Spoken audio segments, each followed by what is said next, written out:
khôi cao nó cứ chắp bóng mong sana bà cao khôi nó là màu cao để mỗi cho đến ngắm gió thì bà cao cao bà lên trao lại người trong nô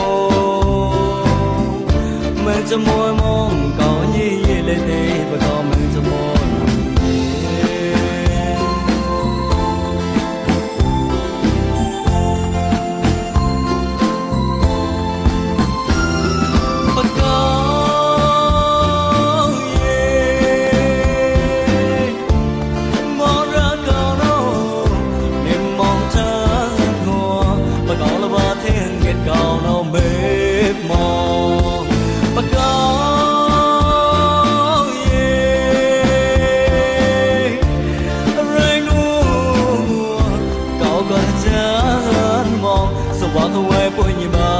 mềm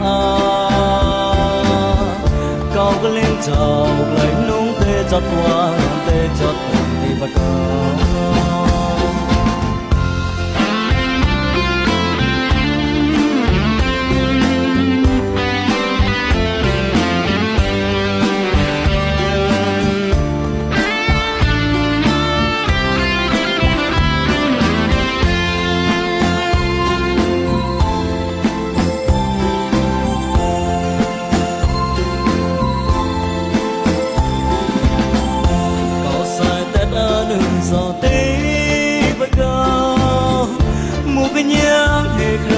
cao linh trao đánh lon nước lon so bà cao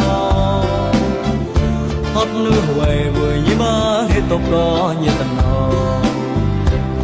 răng trai ở nơi con nó mò cao nấu chan lời mò mà răng mò